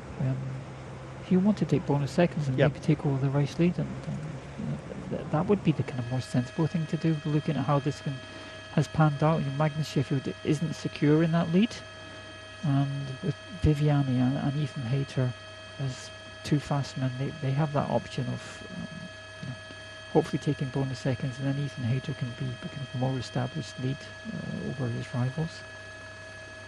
Time to bring it home then today.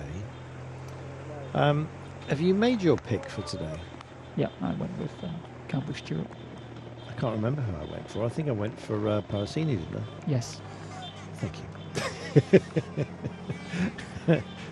Hate to be accused of anything untoward. Here is UNOX Pro Cycling then. They're still doing a brilliant job. I was told off for calling them that it's UNOX Pro Cycling, not X Pro. Well, all right, just put a hyphen in there or a comma. Help me out. But anyway, yeah, UNOX are doing the job. I'm very fond of them, by the way. I went to the Arctic race as well, which is their home race. Absolutely loved it. Meanwhile, this man, can he? Probably not, but it's going to be great fun watching him have a try. He's on the downhill run, and in about a couple of kilometres' time, he's on the circuit. He is, and I imagine that's his objective, to wave to the... Maybe he's got family at the finish, and he's going to wave to them as he goes through, but there is some amount of pressure on the front of the peloton from UNOX. He's not going to last long in front. Certainly looks that way. We'll get a definitive gap for you once they cross the start-finish line of our final lap. So once again, we join the circuit with 500 meters of it to go, as it will be for the final time of asking. So they'll see the last 500 meters, then they'll hear the bell, and then they'll complete 17.5 kilometers of out-and-out racing.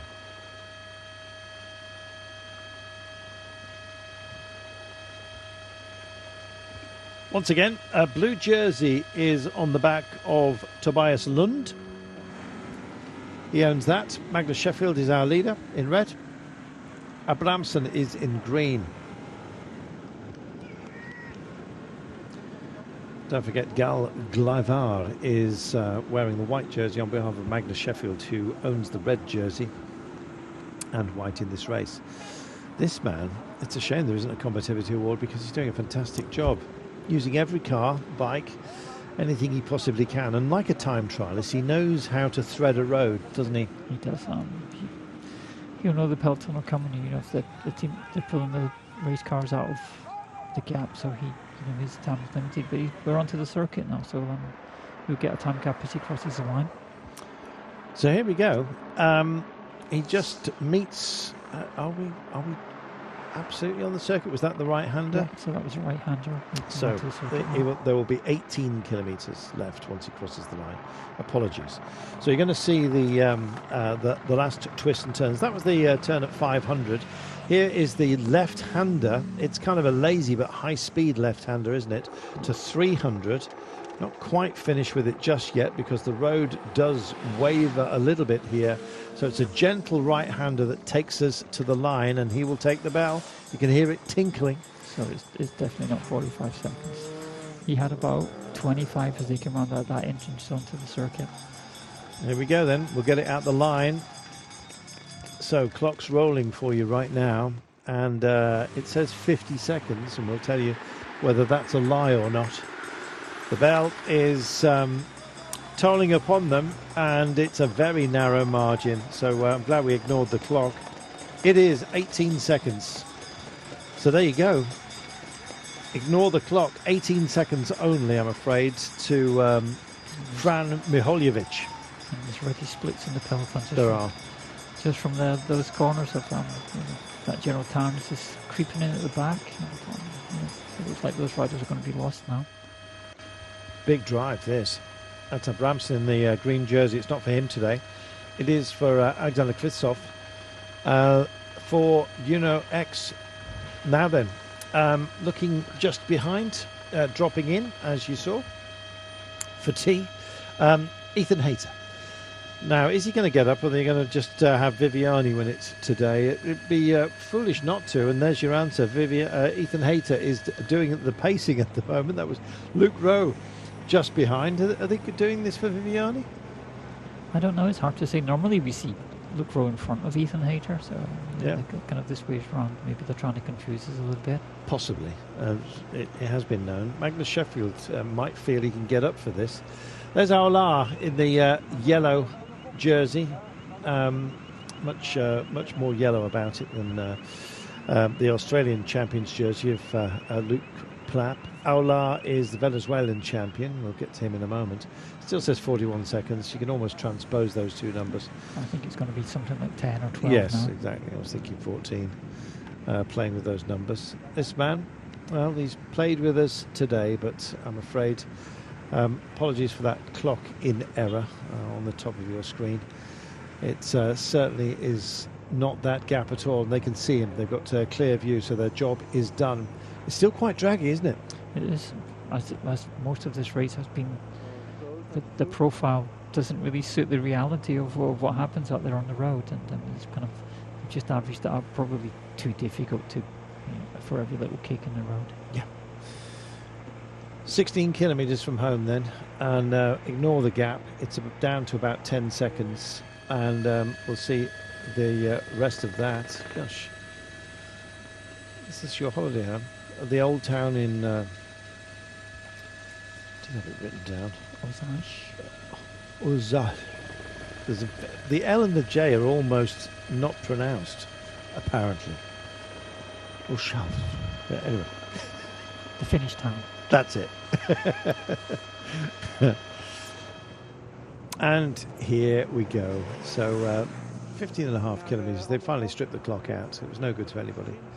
And I think all credit to him. They'll want to bring him out on stage and suddenly invent a combativity award, or wish they had, because our national time trial champion of Croatia has done a good job, hasn't he? He has.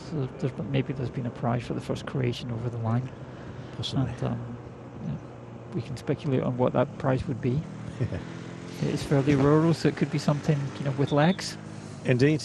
Well, I've got two, but I can't spin them this quickly. 15 Ks to go then. Right. So we're heading out of town. We'll cut down towards a river and then follow the river almost all the way back. That will be, once we cut through this woodland section, I believe, on the left-hand side. So we're not that far away from making the turn. I always feel sorry for breakaway riders when they're at a moment such as this. You kind of, it's like being a boxer and you've lost every single round. You've still got to come out for the final round, and you think, oh, really? Yeah. It's about showing a bit of spirit at moments such as this. And the worst thing now is that he gets caught just at a really crucial moment where there's a really steep hill and he'll go straight through the back of the belt, and that's probably the worst thing that can happen to you in this situation. Luckily, there's no climbing remaining because we're heading down towards the river, which will take us home. Looks like Jaco are kind of moving up to keep themselves in a decent position here. Neither of us picked Campbell Stewart today. Yes, you did. I did. I'll pick him out. You've tested me, aren't you? I'm just thinking that's going to be the winner. Did I pick Campbell Stewart? No, he didn't. All right. You've went with Niccolo Parsini again. Come on, Nico. He's gonna do a job. He did us a fantastic favour the other day of really livening the race up, which was brilliant. And what was a very quiet day, it was a bawdy finish, and I think we're going to get one again today. Problem for Campbell Stewart is positioning. So, and indeed, when he launches his sprint, don't go too early. He needs to keep his powder dry. Yeah, he does. So it's Jonas Gregoire on the front. Mind you, he was late last time, wasn't he? For UNOX, yeah. Beg your pardon. So quite often that happens, you know. So if you kind of mess up and you go too late, then you go too early. Tend to go too early. It's all a matter of confidence when you're sprinting. And quite often we see that, you know, sprinters who haven't had a win for a while, they'll, you know, panic and go slightly too early. Whereas the really confident riders will wait, and then they know that in the last 100 metres or so they're coming past.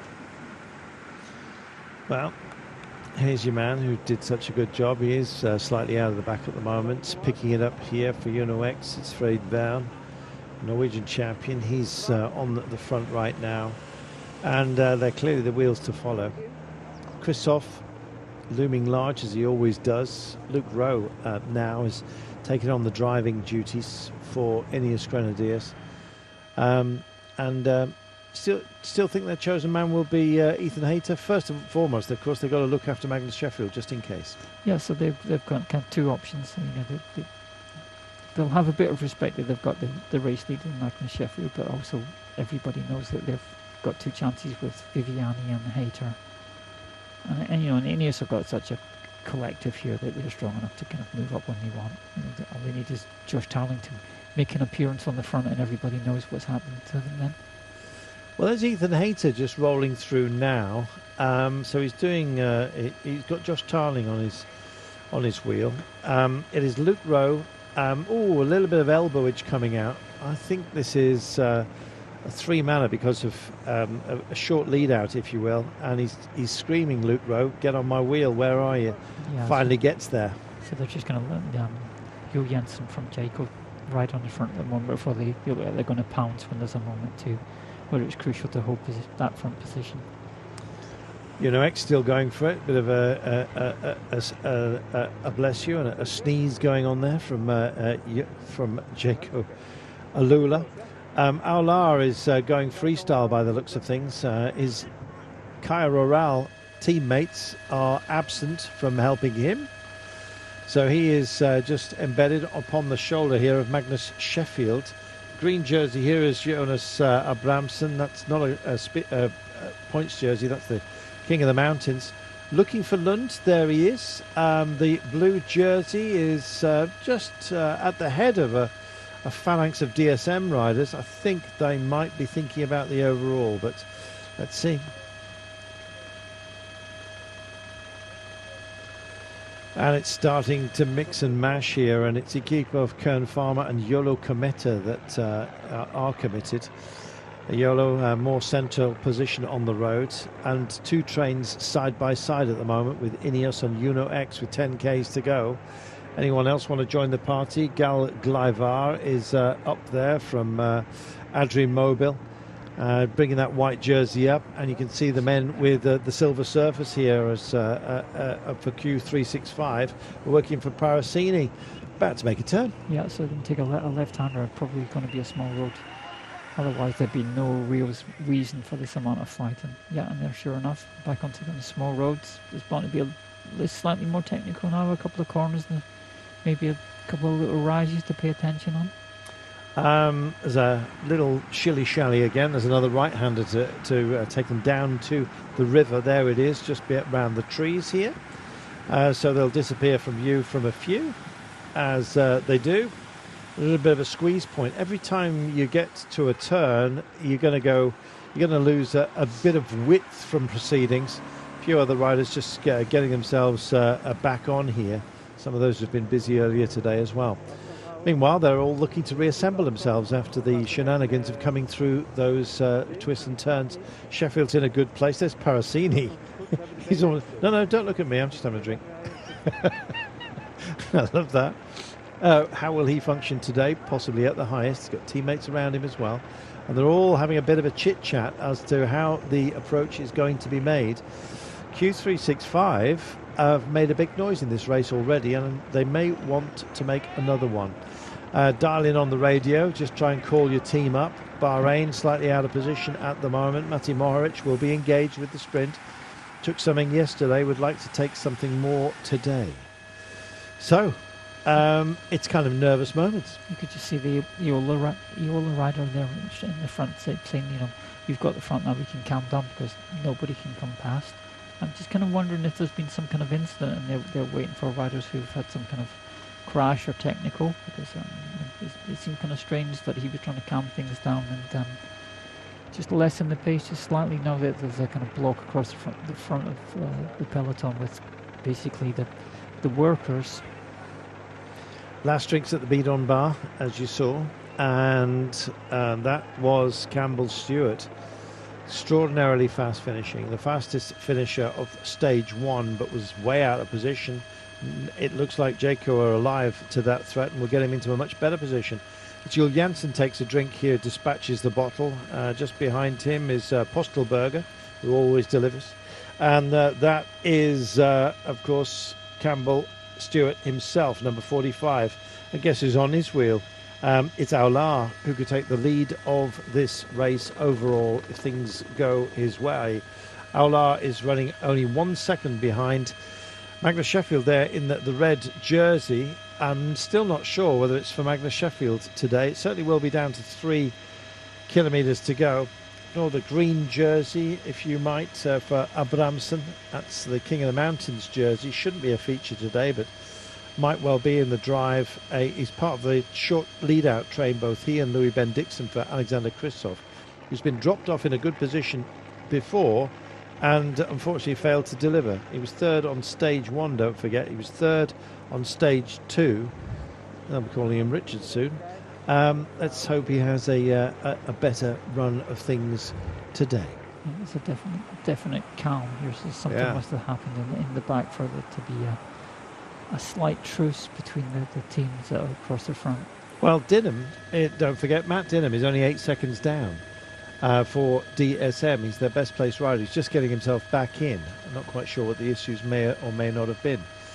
They're leaning it into these corners as we continue to sort of just edge on these flatlands near where the river is. Hasn't caught sight of the river, but it does loop away from them at this point, and it will rejoin us here with about 4 kilometres to go. We'll see the river once again as it meanders its way back. There's Viviani in second wheel, and it looks like Viviani is here to lead out Ethan Hayter by the looks of things. Let's see. Viviani embedded? Well, I'm not sure actually which way that's going to go. So Viviani's kind of on the back of the string. So just drung out of that. So, definite truce for the moment. Yeah. We haven't picked up what happened there, but it's a lot of kind of main riders speaking to back to the director sportifs in the car to find out, whatever happened. There's a lot of radio work at the moment. Luke Rowe here, just holding station, having a quick chat to Plapp. They're looking over as well. They're having conversations across the front. Well, this is a lockdown, isn't it? Yeah, it is. You can see how it's bunched up. It's not really that. The pressure definitely isn't on. There's too much freewheeling to going on for this to be a normal race pace inside the last 10 kilometres. Well, Viviani's not part of the proceedings up front at the moment. Connor Swift getting himself into position. We have number 12, Luke Rowe here. And indeed, Ethan Hayter's just rolled in front of Luke Rowe, just for now. Viviani is not part of this front proceedings as it stands. Nervous times. Yeah, I think we are more nervous than the riders are. I think it definitely looks like they're waiting for something. They're all going to pounce for the next corner. There was that fight for position. And as so often happens, the riders who fought for that to be on the front, they're suddenly out of breath and they cannot take it easy and mob the front. Well, they are at the moment 5 wide. Some calm times. Let's have a look what's going on back here. It's Matt Dinham. Bike change for him. That's not good. Maybe that's why. Is this from earlier on? Is he been riding on with a problem? Instant change. Dinham 8 seconds down overall, running as we stand in 5th place. It's in good company. There's a few others. Yola Kometa with Eric Vetter. That's who they are working for. Their principal. He's also only 8 seconds down. Kipo Kern Farmer. It's for Barreda. He is very well placed as well. Uko Barreda. He's also only 8 seconds down. So there's a few here that have got a lot to lose. Yeah, you can see Matt Dinham trying to make his way back up to near the front again before the pace picks up. From there, he's going to have to be quite skillful to maybe have to do a bit of cyclocross to get nearer the front. Well, there's a few chops and changes here, but Mati Mohoric is getting himself up. If it is a bit of a skirmish, Mohoric, great bike handler, he'll go strongly. He will, and his confidence will be up now that he's won the stage. They said yesterday that they were going to win that stage, stage 4. Or was it stage 5? No, stage 5 yesterday. No, stage 4. We're in 5-6 days. So their plan went to, perfectly. They haven't really said what they're going to do. Maybe they'll be quite happy with that. Bahrain with the blue sleeve and shorts caps, as you can see, just bouncing away at the moment, working for Mati Mohoric quite clearly. Some smiles, actually, with only 5 kilometres to go. Shows you how relaxed it is. Ethan Hayter just tightening his shoes, bootstraps, you might say. No sign of Elia Viviani. Oh, there he is, number 13, wearing his numbers just straight up. I don't think they're working for him. It should be for Hayter, but Viviani may be allowed to go freestyle and do what he wants. What do you think? I think they're going to. Ineos tend to stick to a plan. Even if it's plan B, they usually have a couple of options, and it really does take the first plan, that plan A, to fall apart before they even think about going to plan B. Well, let's have a look. Magnus Sheffield wearing the red jersey is embedded within this group as well. And UnoX, of course, with Alexander Kristoff with the custard-coloured helmets here. Now, looking at this, it's kind of, there's a silent tension here across the front. That moment there with Luke Rowe talking with Jonas Grigard. I think he was saying, do you want to ride on the front because there's a little bit of wind, but not that much. You'll be okay. No thanks. We have a little loop coming up, a strange one through this village, and here we go. Just starting that right now. 4 kilometres from home. Now then, time to bring it in. They're still very cagey. This is I can't remember being this close to the line with this little happening. It's a bit scary Mary. Extraordinarily well placed are Jaco Alula in the blue and white. Here's that run down that we've got now. There is the river that finally rejoins us.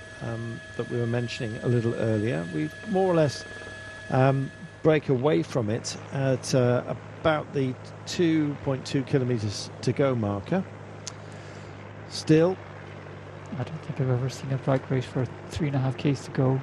And it's going to be slow. a sprint where it's been so kind of, right, we're waiting to pounce, but not quite yet, not quite yet. Nobody wants to go for it. It is pretty technical. Nobody wants to mess up their season right at the very end, especially when there's all kinds of contracts to be negotiated, as we have already seen. So, and the thing is you've got Ineos on the left, and then you have Bahrain in the middle, Jayco on the right, and they've got, you know, each of those teams have got riders that can kind of do peel-offs into the sprint. So whoever kicks it off first ought to have an advantage.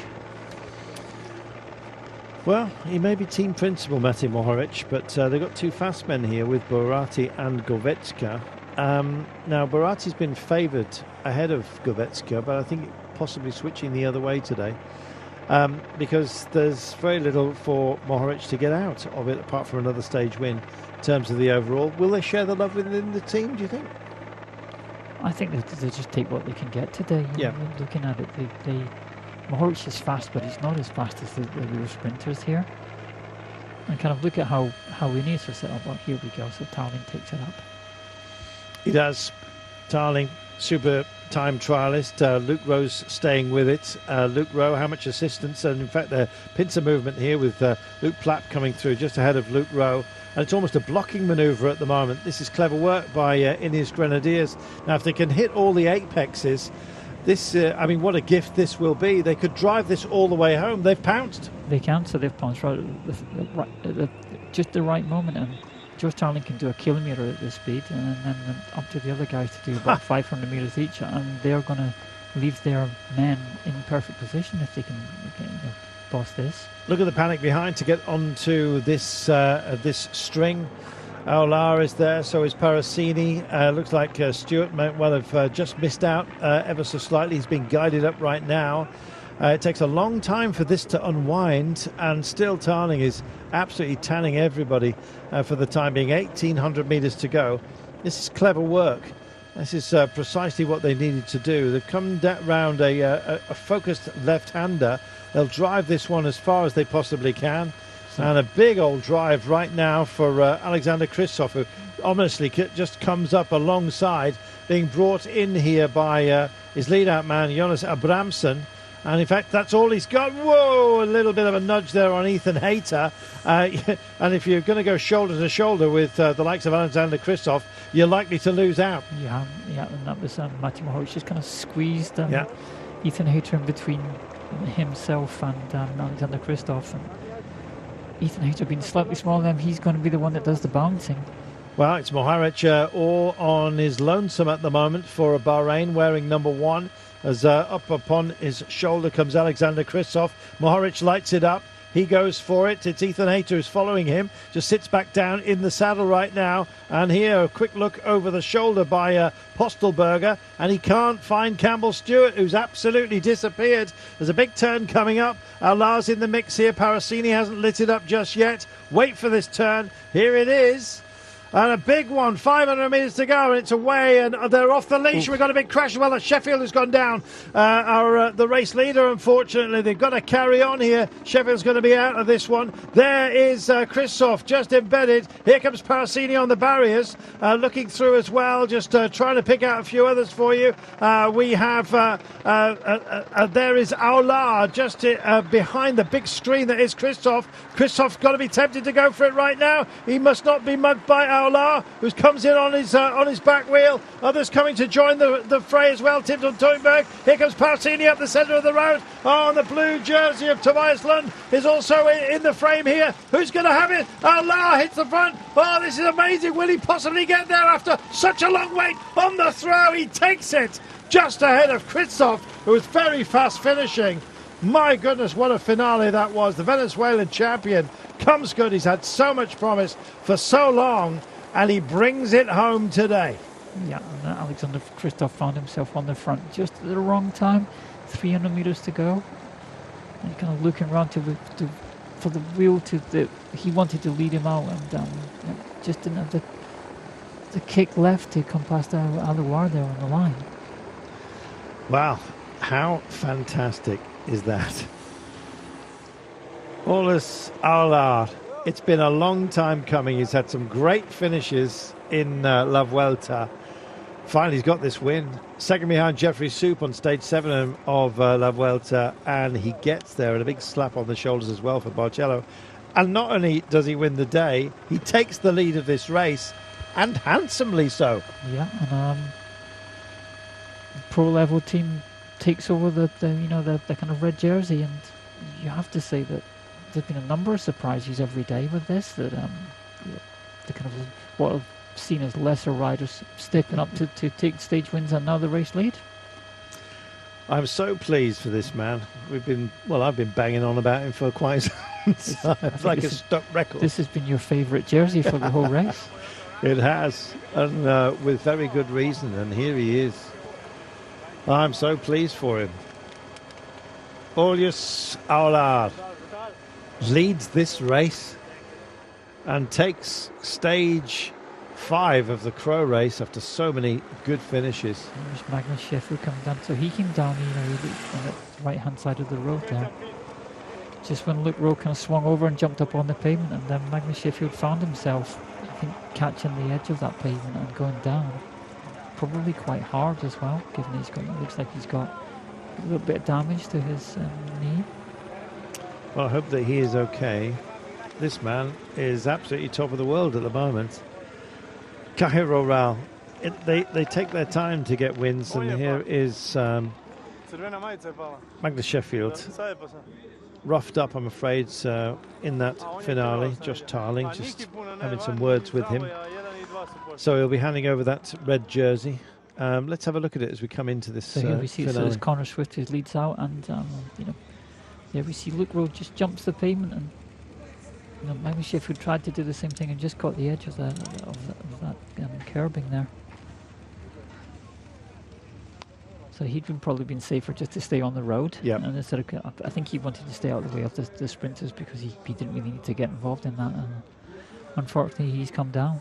Well, with the crash in the last 3K, he will not lose any time, but he's lost the jersey to this man.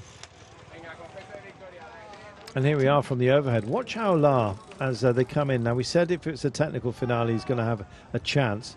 Parasini boxed out of it. And this is where perhaps Christoph should have had the wherewithal to drive on at this point. I don't think he realised he was being stalked. Yeah, I think the problem there is that he suspected that Ineos were going to let the wheel go like it happened before. So Alexander Kristoff's found himself in second position. So when Connor Swift swings over, he's got nowhere to go, and that's why he's looking around now. And nobody wants to take it up just yet because it's 300 metres to go. Good work as well. There is Parasini just lighting it up to try and become part of proceedings. Got a good finish, but and indeed Tobias Lund also was fast finishing in the blue jersey. And we'll see how it settled itself down. Viviani did get up as well. So Viviani was coming past Ethan Hayter there for third place in the bonuses, and he had the presence of mind to dab the brakes. Just dab the brakes and let Ethan Hayter take that time. But Ineos from being in total control there, but inside that last 500 metres, found themselves boxed in just ever so slightly. All wrestling the bikes, but in the end, Aoular comes in on the barriers, and unlike yesterday where he was so close but just ran out of reserves on the climb, he had enough to hold Kristoff in abeyance. And it was Hayter that come through. He had to double check with Viviani. Did I get that? Did I? I think you did. Yeah, I think Viviani saw he was going to pass Hayter, and they understood that for GC that Ethan had to take those seconds. The big loser there is Alexander Kristoff, because from being on the front at 300 metres to go, he needed to be out of the wind, and he settled back behind Alouar. And when you kind of do that, it's going to be really, really difficult to come around him again. Parasini finishing in 10th place. Aolar. It's always the day I don't back him that he goes well. There he is. You should have stayed with your first love. I should have done. Half a bike he took it by, and not only that, he takes the lead because the 10 bonus seconds that he gets, he was only trailing Magnus Sheffield by 1, and indeed he's going to have a reasonably handsome lead in this race going into the final day tomorrow, and he's capable of holding on to the jersey. Champion of Venezuela, superstar performer, 26 years of age, and has really found his feet in this latter part of the season, both at La Vuelta and here. And he takes this day ahead of Christoph, Hayter, Viviani, that's Tobias Lund Andriessen, Leonardi Stewart finishing in 7th place ahead of Timton Teutenberg, Burati and Barzini. A lot of Italians here. But yes, it's a Venezuelan who has done a job on everybody and now leads this race. I'm proud of him. He has just been brilliant. This is points as well. He's getting greedy. They're going to take all the money, all the prizes. What a find. So Aolar leads the points classification. I hope we're going to get the general classification for you. And Rapid is the new King of the Mountains jersey wearer. And tomorrow, with no categorized climbs, that's going to belong to him. Yeah, and circuit race. Caja Rural have looked strong enough to kind of control that. They have, and they lead by 9 seconds. Aulas Aolar leads 9 seconds ahead of Ethan Hayter. Magnus Sheffield given the same time, but lacking bonuses, means that he is also at the 9-second margin. Alexander Christoph 12, Parasini on 14. There could still be some skirmishing tomorrow. What a race.